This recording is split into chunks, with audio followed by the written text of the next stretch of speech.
Yang kami hormati guru kita Bapak Ustaz Mukarrabin, mudah-mudahan beliau senantiasa diberi kesehatan, keberkahan, kelancaran urusannya, sehingga kita bisa mendapatkan ilmu-ilmu dari beliau yang alhamdulillah sudah hampir 20 tahun mengajari kita, walaupun kitanya gak bisa-bisa gitu, alhamdulillah. Namun mudah-mudahan semangat kita untuk menuntut ilmu tetap terus membara, sehingga kita tidak menyia-nyiakan waktu yang ada pada kita semua. Amin ya rabbal alamin.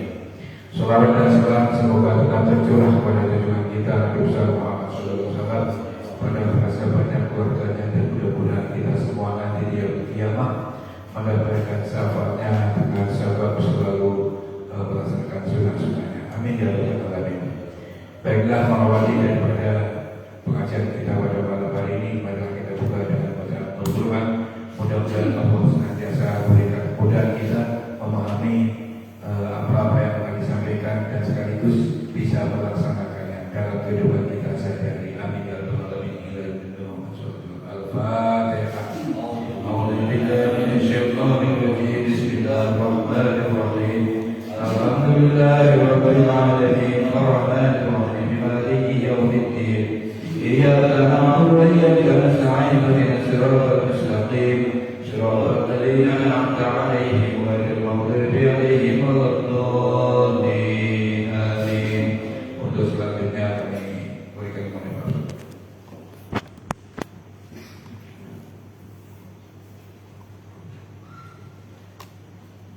Assalamualaikum warahmatullahi wabarakatuh. Waalaikumsalam warahmatullahi wabarakatuh. Ya Rabbil Mustafa wal maqasidana waghfir lana ma madha ya wasi'al karami. Ya Rabbil Mustafa wal maqasidana waghfir lana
Bismillahirrahmanirrahim. Alhamdulillahirabbil alamin wa bihi nasta'in ala umuri dunya waddin.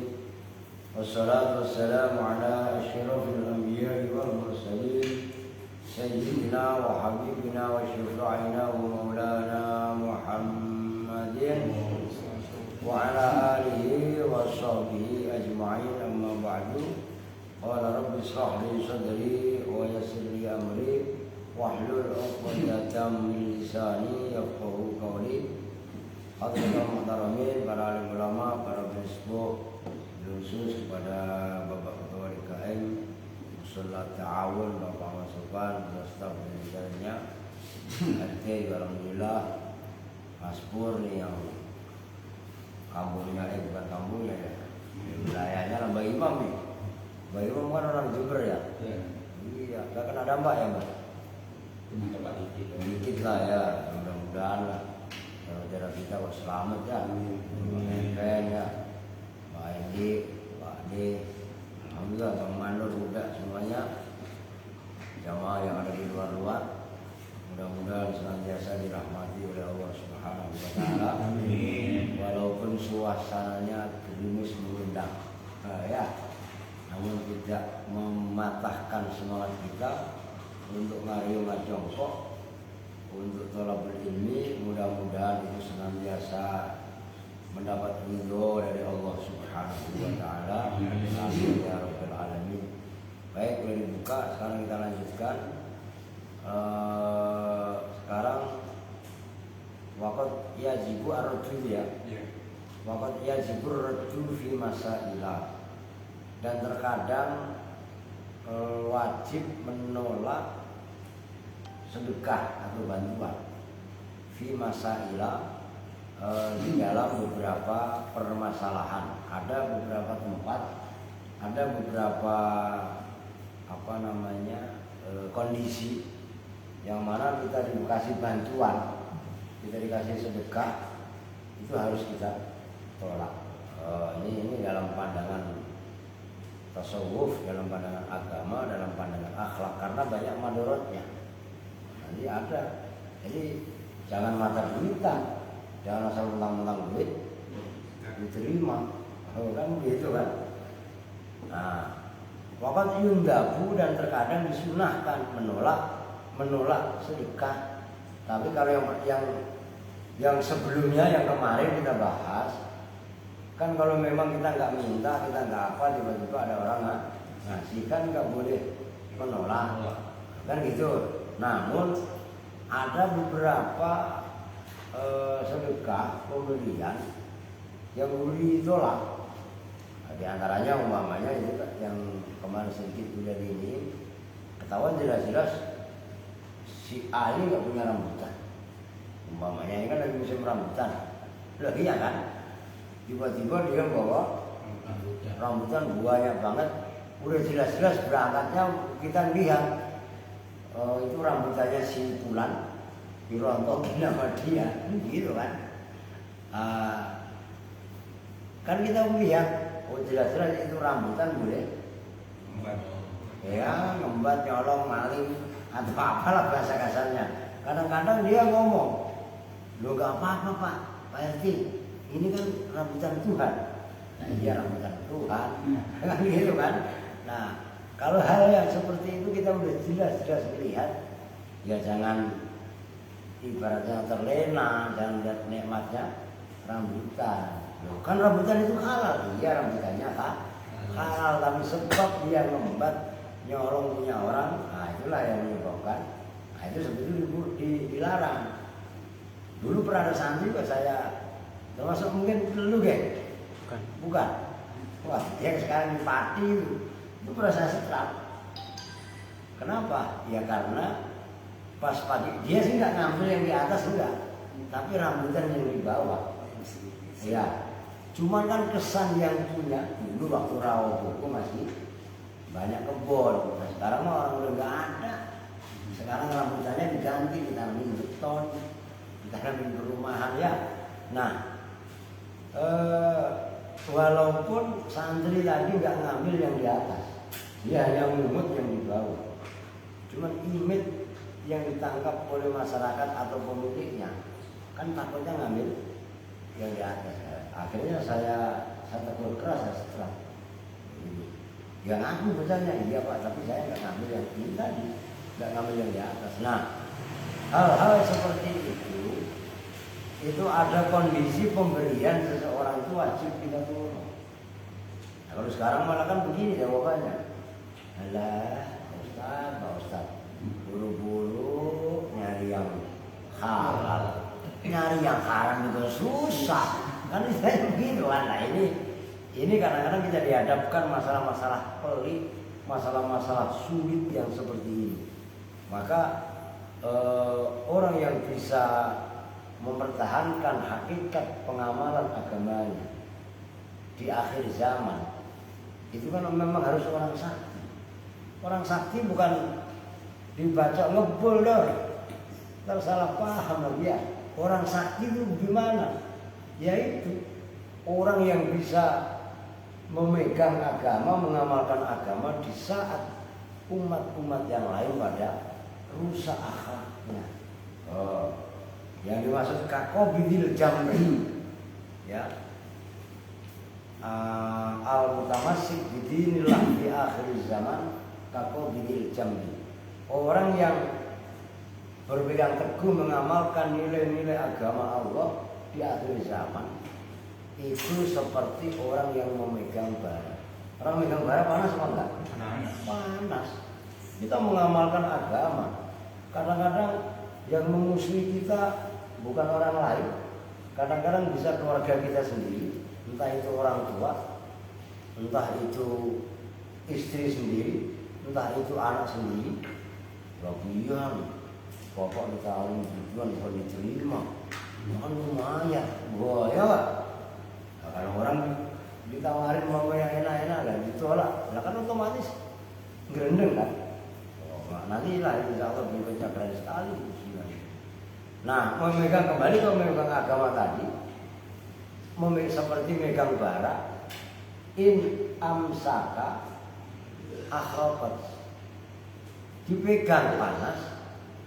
Wa in wadota, apabila kamu lepaskan tofiat, maka bara tadi menjadi padam. Maka harus sakti.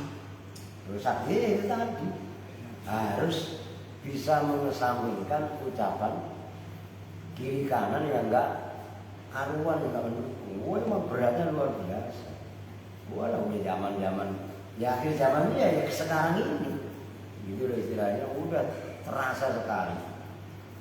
Maka digambarkan juga oleh Nabi bagaimana kehidupan mereka kadut fil khalli, seperti dut cacing namanya yang ditaruh di dalam cokak. Nah, cacing taruh di dalam cokak gimana kira-kira? Wadah, pelojotan kepanasan udah udah kita megang mengamalkan agama, ke sana salah, kemari salah, ke sana kepentok, kemari kepentok, ngomong A salah, ngomong B salah, udah apa baik salah. Apalagi sekarang ini lagi ada fitnah besar kaitannya dunia pondok pesantren. Ada oknum yang menghamili 21 santrinya, udah ambil semua, kena dampaknya semuanya. Masya Allah, ini luar biasa semuanya. Oke, kita lanjutkan. Waqat yundabu minha. Waqat yundabu, dan terkadang dianjurkan menolak sedekah tadi. Minha itu diantara masail ayyuhmala ilaika, bahwasanya dibawa padamu maharta ta'lamu, yang mengetahui siapa kamu, au tadullu, atau menduga. Menduga ini zon itu 60-80 lah, itu zon. Kalau kita taklam kan tahu benar. Kalau sebelumnya kan kamu tahu, nah, tahu itu bisa jadi 90-100%. Tapi kalau menduga, dugaan ini dalam arti 90 turunnya ke 60, antara 60-90 lah, itu zon. Kita menduga, tapi dugaan tadi banyak sekali faktor-faktor yang mendukung kebenarannya.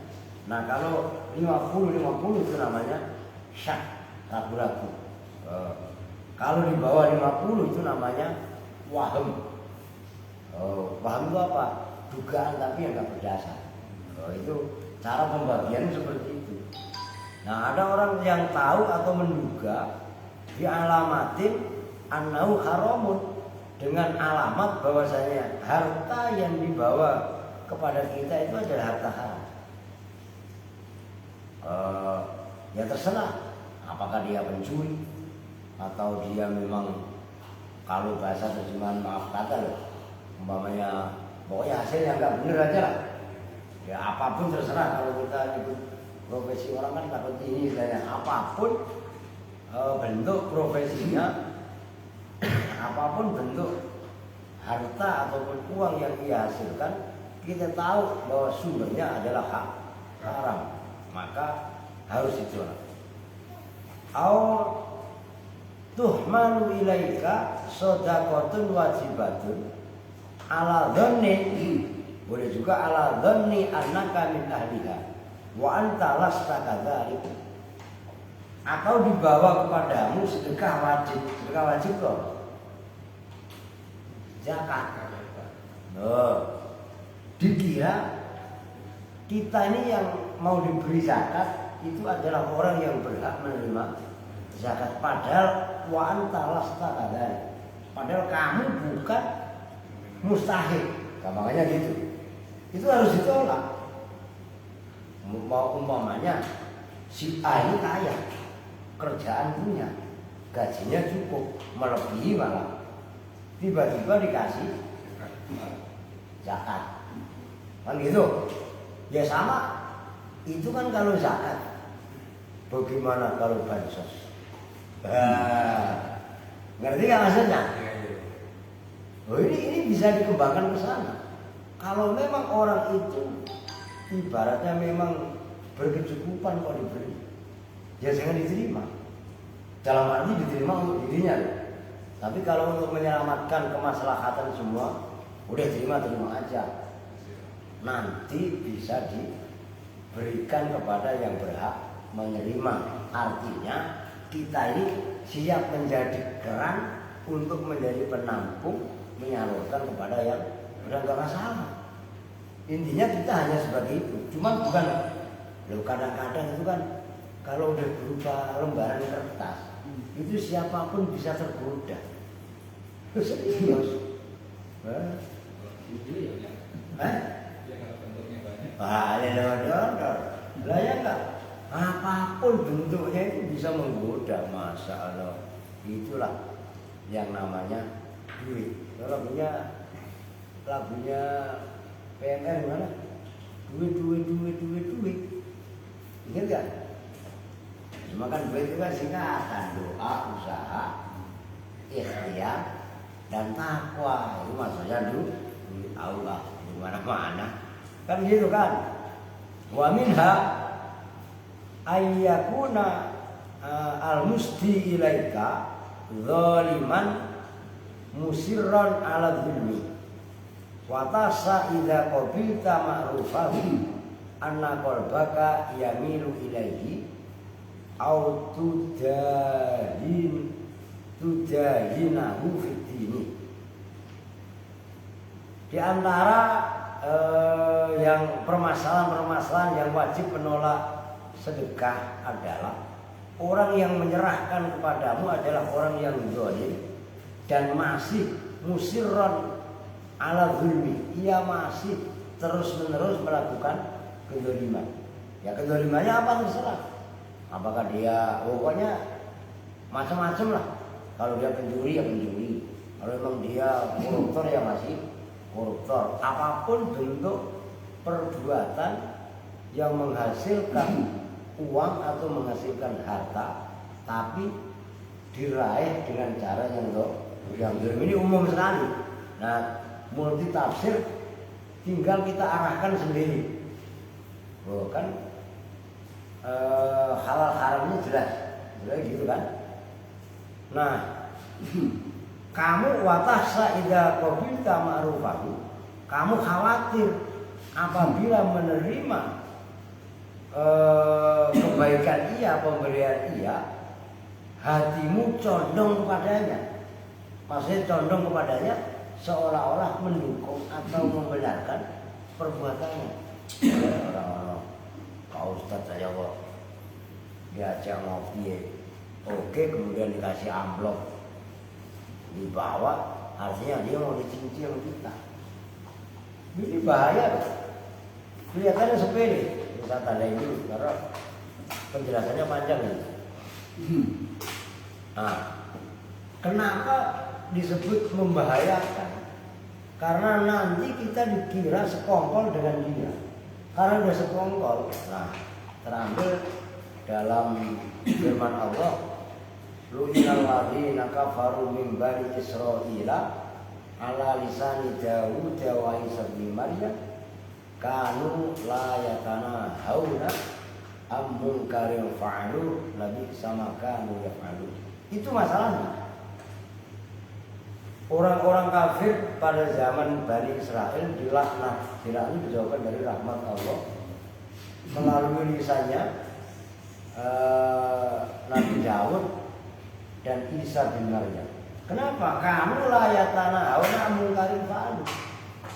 Para tokoh masyarakat, para pemegang ibaratnya amar ma'ruf nahi mungkar ini dibuat tidak berdaya. Orang itu kalau udah ditraktir diajak makan, ayo makan yuk, di mana? Saung apung, di mana? Umpamanya rumah makan mana? Umpamanya lah, sate apa? Umpamanya ya. Orang yang ngajak traktir makan kita berbuat salah. Berani nggak negur kira-kira? Berani apa enggak? Nggak berani, nggak enak. Kenapa? Karena orang yang diajak makan, diajak minum, nah itu seperti itu. Maka itu akan menghilangkan kepekaan kaitannya amar ma'ruf nahi munkar. Maka ini sebenarnya membahayakan. Cuman ya itu. Ini dari zaman dulu udah ada. Oh sekarang lebih kental sekali.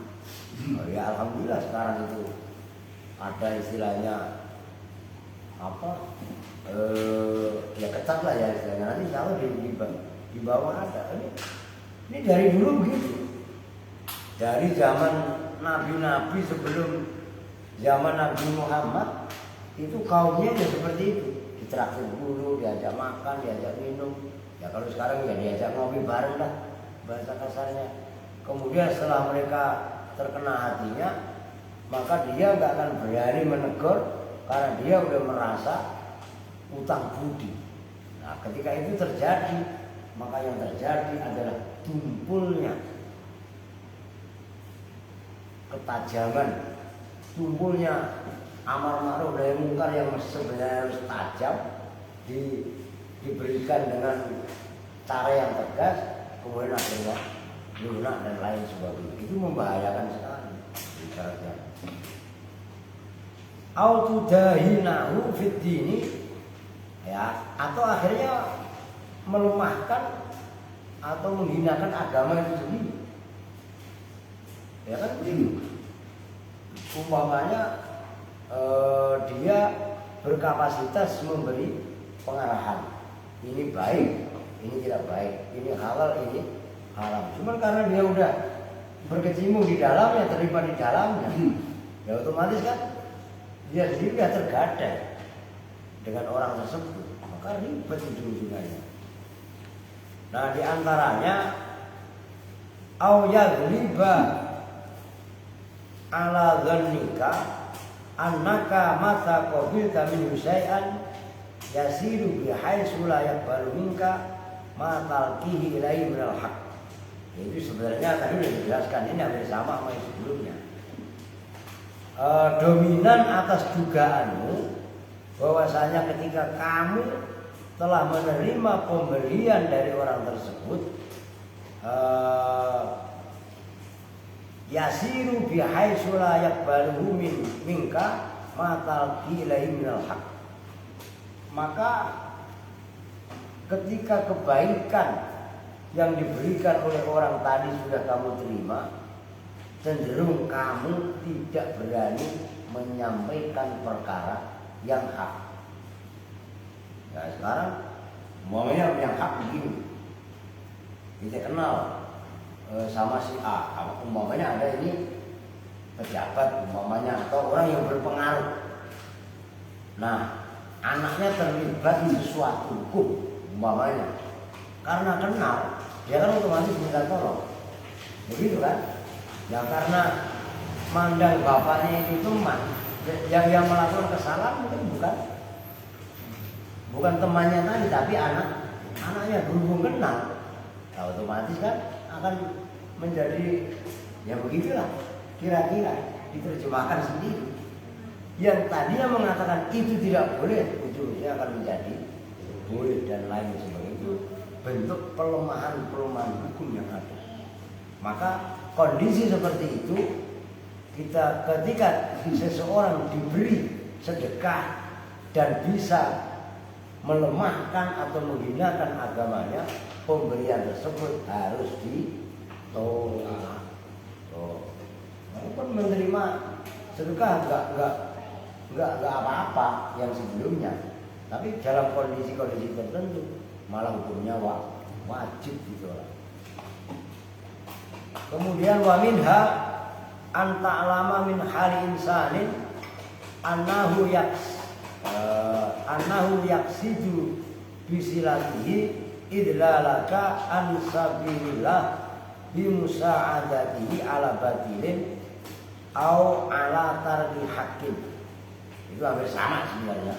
Di antara permasalahan atau masalah yang wajib menolak pemberian adalah apabila kamu tahu dari keadaan seseorang bahwasanya dia bertujuan dengan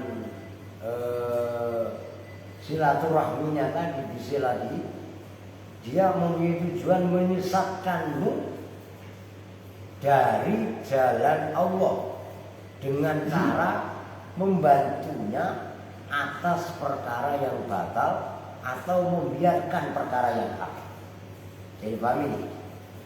Membantunya untuk melakukan perkara yang batil atau membiarkan perkara yang hak. Perkara yang hak ini kan harus didukung, tapi malah ditinggalkan aja. Tapi sebaliknya perkara yang batil malah justru didukung. Wa min hadzal qabili ma ya'khudhul qadhi wal 'amil wa ghairihima min wulatil umuri minal khasmaini au ahadihima idza tarafa'a ilaihim wa hadza huwa risa al-muharram. Arisa itu riswah. Nah, di antara masalah pelik seperti ini adalah apabila ada qadhi itu boleh dibilang hakim, jaksa atau yang sejenis, kepolisian, kejaksaan itu ya, maksudnya mengambil pemberian dari dua orang yang bersatu atau salah satunya yang sedang mempunyai kasus hukum. Dia melaporkan permasalahan ini, sengketa apa umpamanya, kan gitu. Nah, sengketa ini salah satu supaya menang itu kan kadang-kadang ngasih beginian, kan gitu kan, ngasih duit lah umpamanya. Nah, itulah yang dinamakan riswah ar-risa. Sogok menyogok atau suap menyuap. Nah, ini udah jelas sebenarnya. Iya kan? Nah, kalau bahasa di sini qadhi atau amil. Nah, kalau diterapkan itu adalah orang-orang yang memegang wilayah hukum. Nah, hukum ke siapa? Ya baik itu secara legislatif, yudikatif ataupun eksekutif. Ya tiga ini yang mempunyai kebijakan apa? Wah, ini lagi rame masalah apa umpamanya. Nah, di situ bermasalah. Cuma ketika masalah ini dimunculkan, siapa yang suaranya kencang, buru-buru diambil. Bela jangan galak-galak Pak. Itu kan begitu kan? Wah, nanti disinilah sebenarnya kalau kita kembali ya kepada sejarah Sayyidina Umar ataupun ya Umar bin Khattab ya, ataupun Umar bin Abdul Aziz, maka yang terjadi adalah suatu ketegasan hukum yang keren sekali. Itu Umar bin Khattab, maka untuk menegakkan nilai-nilai keadilan itu ya memang perlu ketegasan. Maka Sayyidina Umar kan terkenal dengan ya galaknya, nggak peduli AABB. Istilahnya kan begitu. Begitu juga Umar bin Abdul Aziz. Maka walaupun Umar bin Abdul Aziz itu menjabat cuma 3 tahun setengah, itu nyari orang yang menerima zakat aja nggak ada. Artinya nggak ada orang miskin.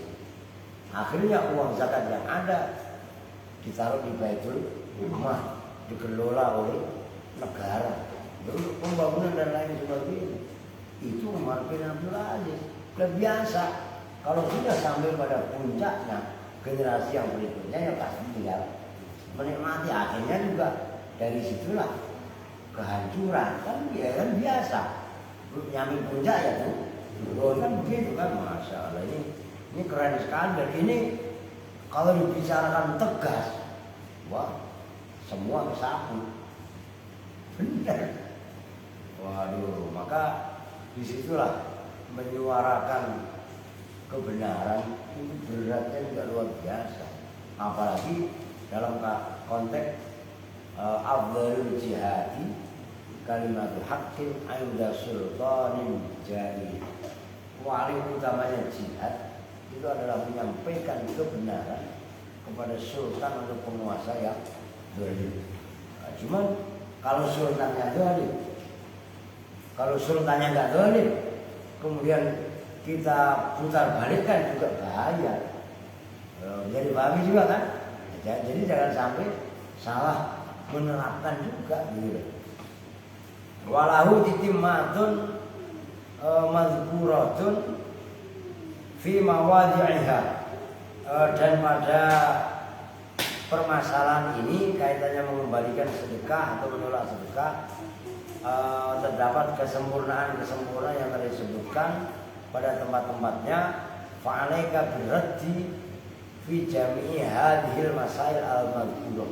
Maka wajib pula atas kamu untuk bisa mengembalikan, menolak pemberian pada tempat-tempat tersebut.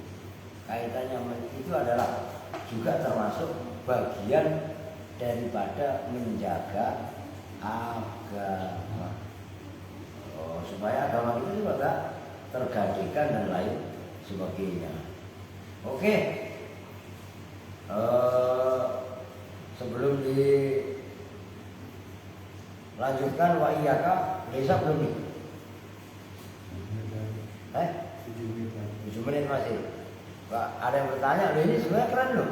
Ini wilayah pertanyaan yang banyak sebenarnya. Oh, kalau sekarang itu mah udah luar biasa lah. Kalau dibahas tuh ya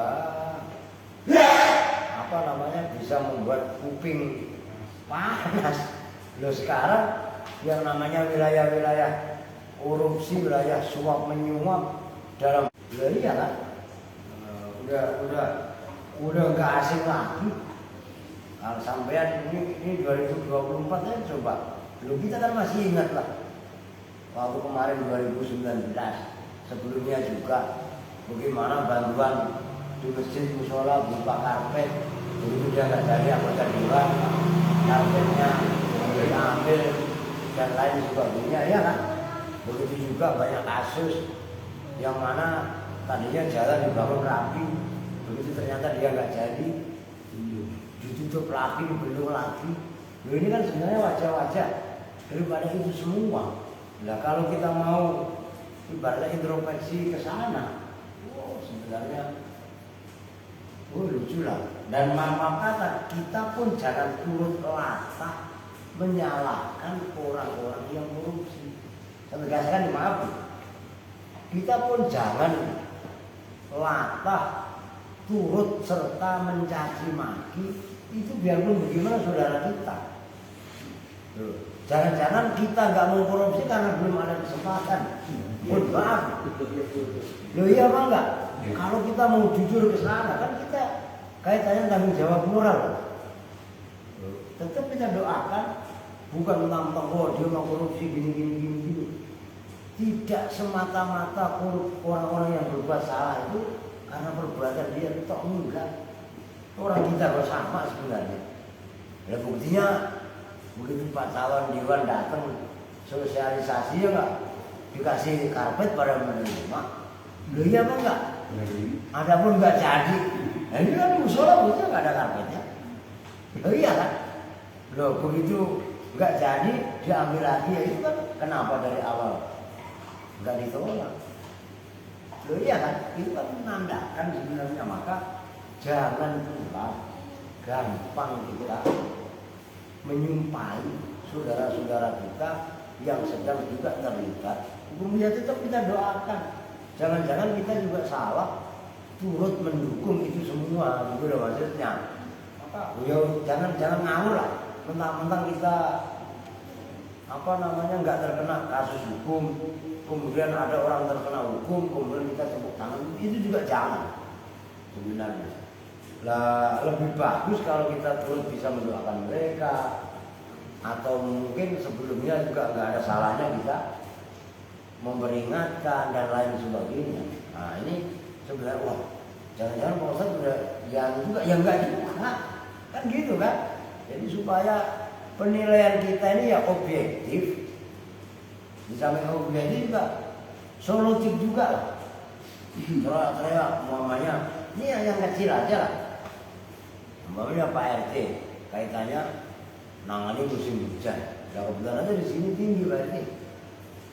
Ya coba kalau ada Pak RT musim hujan di wilayah bawah rendah, wah kalau nggak Pak RT itu pusing. Loh iya kan? Pak RT sih kalau lagi musim kemarau tidak mau merogoh dan lain sebagainya, tidak mau tegas yang buang sampah sembarangan loh. Ini dalam ruang lingkup yang kecil aja cenderung saling menyalahkan. Bagaimana dalam ruang lingkup yang lebih besar? Maka jangan menjadi orang yang gampang menyalahkan orang. Tapi kalau kesalahan itu lebih kita arahkan untuk kepada diri kita, itu jenderal kita. Ngapain kita menuju si A itu? Orang yang salah, kita sendiri juga salah. Kan begitu kan? Nah itulah insya Allah cara-cara yang lebih familiar, cara-cara yang lebih fair, cara-cara yang lebih ibaratnya solutif lah. Nah, bukan kok hanya kritik yang destruktif, kritik yang meruntuhkan, kritik yang menghancurkan dan lain sebagainya. Oke, berhubung udah ada kita besok apa? Wah iya kayak ini ya. Satu halaman aja lama banget, berapa kali bertemu ini. Ya masih kita besok kita lanjutkan. Mudah-mudahan tidak ada halangan. Kita bersama-sama dengan doa bagi majelis. Bismillahirrahmanirrahim. Subhanallah wa bihamdika. Asyhadu an la ilaha illa anta.